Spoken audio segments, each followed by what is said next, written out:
انہوں نے تو پیار ویار کا تو مسئلہ ہی ختم تھا، انہوں نے تو جوتا ہی اتار لیا تھا سیدھا. لیکن آپ نے، دنیا بدل چکی ہے، میڈیا وائبرنٹ ہو گیا، آپ بھی جانتے ہیں یہ میڈیا کا دور ہے. تو آپ نے بڑے پیار سے، محبت سے ان کو اعتماد میں لینے کی کوشش کی، ان کو سمجھایا ہے کہ بھائی آپ لوگ جو ہیں نا، خدا کے لیے ایک تو ٹیکس پورا دیں. آپ برائیاں تو کرنے سارے سیاستدانوں کی اور بیوروکریسی کی، یہ تاجر بیٹھ جاتے ہیں. مجھے یہ نہیں معلوم کہ اس میں صرف تاجر تھے، صنعت کار بھی تھے یا نہیں. میرا خیال ہے صنعت کار نہیں تھے جو بڑی صنعتیں چلاتے ہیں، اور جس کی کارستانیاں جو ہیں ایکسپورٹ کے حوالے سے، ان صنعت کاروں کی، جو تاجر ہیں تو چھوٹے، ان کو ہم کہہ سکتے ہیں کہ یہ ایکسپورٹ کے حوالے سے اور امپورٹ کے حوالے سے یہ مڈل کلاس کے تاجر ہیں، اسمال اینڈ میڈیم انٹرپرینیور جس کو آپ کہتے ہیں. ایک اور بھی ہے وومن انٹرپرینیور. آپ کو شاید اندازہ ہوگا جنرل عاصم منیر صاحب، آپ کے جو لوگ ہیں ان کو کئی دفعہ بہت ساری چیزیں بتانے کی کوشش کی، تو وہ کہتے ہیں کہ جی ہم طویل گفتگو نہیں سننا چاہتے. تو بھائی ورکنگ پیپر بنوا لیجئے، چونکہ وہ انٹرسٹڈ ہی نہیں ہے کہ یہ ملک ٹھیک ہو. آپ کو کیا بریفنگ دیتے ہیں مجھے نہیں معلوم، خدا بہتر جانتا ہے، یا آپ جانتے ہیں اور ان کی نیتیں اور ان کا ایمان جانتا ہے کہ کیا وہ واقعی اس ملک کو ٹھیک کرنے میں آپ کا ساتھ دینے کو تیار ہے. آپ کی ٹیم اگر ہے تو آپ سے 10 دفعہ کہا کہ چھوٹے چھوٹے تھنک ٹینکس بنائیے، وہ آپ کو تجاویز دیں گے. چونکہ ایک فوجی جو ہوتا ہے وہ ہر چیز کا ایکسپرٹ نہیں ہوتا. اب یہی بکواس ہو رہی ہے کہ جی دیکھیں آتا جاتا ان کو کچھ نہیں ہے، ان کو کیا پتہ معیشت کیا ہے، ان کو کیا پتہ تجارت کیا ہے، ان کو کیا پتہ میڈیا کیا ہے. لیکن لے کر بیٹھ گئے ہر چیز. بیٹھیں گے نا بھائی، اس لیے کہ تم لوگ اپنا کام نہیں کر رہے ہو. جب وہ شخص اپنا کام نہ کرے جس کا یہ کام ہے، تو پھر کہیں نہ کہیں سے تو پھر اللہ تعالیٰ نیچے وسیلہ پیدا کرتا ہے نا عوام کے لیے. تو مجھے لگتا ہے کہ اللہ نے ہماری بھی سن لی ہے اور ان تمام مظلوموں کی آہ سن لی ہے. جو ان مظلوموں سے ویسے مجھے شکایت ہے، اب نکلے ہیں باہر عمرا کی گاڑیاں توڑنے، سرکاری افسران کی گاڑیاں توڑنے، روکنے، اور بجلی کے بلوں کے خلاف. جو بے شک وہ ڈسپلن لوگ نہیں ہیں نا، پڑھے لکھے لوگ نہیں ہیں بیچارے، وہ کس طرح احتجاج کریں پھر؟ ان کو تو احتجاج کا ایک ہی طریقہ سکھایا گیا ہے. بہرحال کچھ جاگے ہیں. وہ پروین شاکر کا شعر ہے نا کہ ظلم سہنا بھی تو ظالم کی حمایت ٹھہرا، خاموشی بھی ہوئی پشت پناہی کی طرح.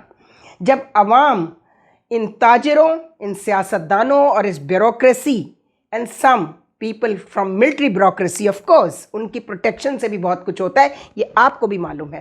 اور جنرل آصف غفور کے حوالے سے صرف بات آئی ہے، لیکن کافی لوگ ہیں جو پتہ چلا ان سے. زبیر موتی والا صاحب نے تو خیر دبے لفظوں میں، نام تو انہوں نے نہیں لیا، لیکن کچھ اینکرز نے مین اسٹریم میڈیا کے ان سے کچھ نہ کچھ اگلوا ہی لیا. اور پھر چھوٹی سی بات کو سوشل میڈیا جب لے اڑتا ہے تو وہ پھر اس میں مرچ مسالہ بھی ہوتا ہے، اور اس میں قیاس آرائیاں بھی ہوتی ہیں، تعریفیں بھی ہوتی ہیں. تو سوشل میڈیا کا جو ہے وہ ٹرسٹ ڈیفیسٹ بہت زیادہ چل رہا ہے میرے جیسے لوگوں کے لیے. عام لوگ تو سوشل میڈیا کو ہی سب کچھ سمجھنے لگے ہیں، اور یہ ٹرینڈ غلط ہے. یہ اس وقت ختم ہو سکتا ہے جب آپ مین اسٹریم میڈیا کے اندر وہ لوگ لیں جو پراپر جرنلسٹ ہیں، پروفیشنلی آنیسٹ ہیں.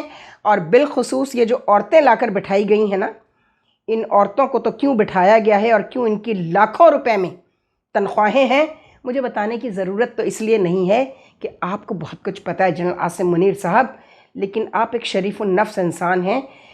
ہو سکتا ہے آپ کی کسی انٹرنل میٹنگز جو ہوتی ہوں اس میں آپ نے اپنی میڈیا ٹیم کو یہ بتایا ہو کہ بھائی صاحب ذرا ہم آپ کی جیب سے آپ نے جو کچھ کرنا ہے نا. عورتیں اچھی سب کو لگتی ہیں، سب مردوں کو اچھی لگتی ہیں، ایسا نہیں ہے کہ کوئی یہ کہہ کہ مجھے تو نہیں اچھی لگتی، ان کو بہت اچھی لگتی ہیں. ٹھیک ہے، تو وہ اچھا لگنے کا اگر آپ نے فائدہ اٹھانا ہے تو اپنی پاکٹ سے اٹھائیے. Don't use your office, don't use your office, because یہ بے ایمانی ہے. ہمیں اس پر اعتراض نہیں ہے. When women make herself available for everything, if she have degraded herself, کہ صرف ٹی وی پہ اس نے اینکرنگ کرنی ہے، اس کے لیے وہ اپنے آپ کو زمین پر گرا دے، وہ گرا چکی ہیں، نظر آ رہا ہے. اور اسی طرح وہ بلیک میلر صحافی ہیں جن کو پہلے آپ نے، میں حامد میر کا نام سب سے پہلے لوں گی، کیا کچھ نہیں کیا اس آدمی نے ان اداروں کے خلاف. اور کیا وہ جرنلسٹ ہے؟ اور بہت سارے لوگ ہیں جو بالکل جرنلسٹ نہیں ہیں. لیکن اسی میں ایک ڈاکٹر شاہد مسعود بھی ہیں. بے شک وہ پراپر اس طرح کے جرنلسٹ نہیں ہیں, but he is doing a good job, اچھا کام کر رہے ہیں. اور پہلا جو مین اسٹریم میڈیا سے ARY پر جو پرائیویٹ میڈیا میں سب سے پہلے اینکرز ہیں وہ پرویز میر اور PJ جن کو کہا جاتا ہے, اور وہ ڈاکٹر شاہد مسعود ہیں. یہی دونوں بیٹھ کر پروگرام کیا کرتے تھے, اینڈ اٹ واز گڈ.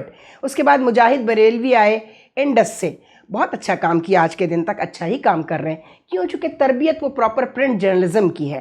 اسی طرح محمد مالک ہیں, مظہر عباس تو خیر کیا کہنے, رؤف کلاسرا ہیں, عامر متین صاحب ہیں. بے شک یہ لوگ ٹیلڈ ہیں, میں یہ مانتی ہوں کہ یہ لوگ کسی پارٹی کی نظریات کے ساتھ ٹلڈ ہیں, جیسے بھٹو کے نظریات کے ساتھ بڑے لوگ ٹلڈ تھے. آج عمران خان کا بھوت اسی طرح سوار ہے سروں پر, اور وہ اچھی جرنلزم کے لیے ایک دیمک سے زیادہ اور کچھ نہیں ہے. تو میں آپ سے یہی کہوں گی کہ کبھی ان لوگوں کو بھی بلا لیجئے اور کبھی ان لوگوں سے بھی بات کیجئے جن کو انہوں نے آپ سے چھپا رکھا ہے. حالانکہ ان کی آپ سے کہیں نہ کہیں انڈائریکٹلی ایکسس ہو ہی جاتی ہے, اور اسی کا نتیجہ ہے کہ آپ نے جوتا سنبھال لیا ہے, لیکن ابھی اس طرح اس کو استعمال نہیں کیا ہے. سنبھالا ضرور ہے, وہ نظر آ رہا ہے, جوتا سنبھل گیا ہے. اور کب آپ ننگے پیر ہوں گے اور یہ جوتا دوسروں کے سروں پر ہوگا, ہم اس دن کا انتظار کریں گے. خدا حافظ. افسانۂ ہستی ہم اپنے آقا کو سنائے جاتے ہیں.